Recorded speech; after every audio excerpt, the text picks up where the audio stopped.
Hiyo personal branding yenyewe ni nini? Ndio kitu gani? Katika ulimwengu wa marketing communication, katika ulimwengu wa mawasiliano ya masoko, utangazaji na biashara, utangazaji na uuzaji wa bidhaa za kibiashara, watu wanaongelea juu ya hii product ambayo iko kwenye mawazo ya watu, inajulikana na imezalisha hisia za watumiaji walengwa. Hiyo ukitaja hiyo product, market ina hisia kwa sababu hiyo product inajulikana, ubora wake kama ina ubora, kupatikanaji kwake, manufaa yake. Ulimwengu wa biashara utatangaza, utahakikisha soko linaelewa juu ya hii bidhaa. Sio tu linaelewa kwa usahihi, linaelewa kikamilifu, linaelewa wakati wote. Ile awareness yake haichuji wala haipungui, wanakuwa aware wakati wote. Wanataka kuhakikisha hivyo, wanataka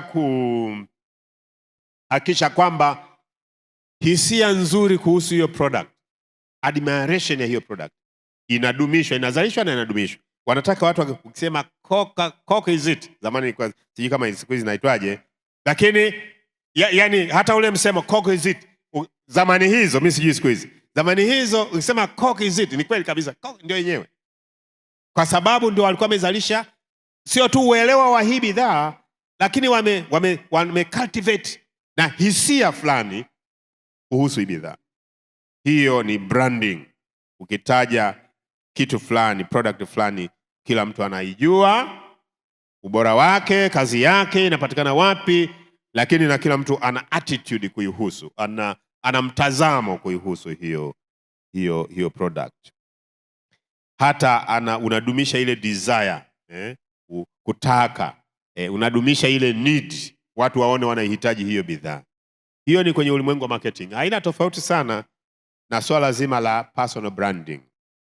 Unataka kujulikana, unataka kujulikana vizuri, unataka kujulikana kwa namna ile ile, unataka kujulikana kikamilifu, unataka kuwa na mimi naita hapa kwa Kiingereza consolidated public view and knowledge of the preferred and the correct version of you.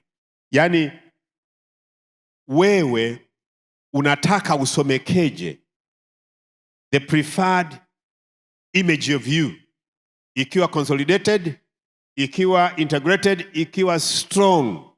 Watu wanajua ukitaja jina la fulani wanasema huyo tunamjua. Akisema neno amesema, akifanya jambo linafanyika. Yani unakuwa na reputation fulani.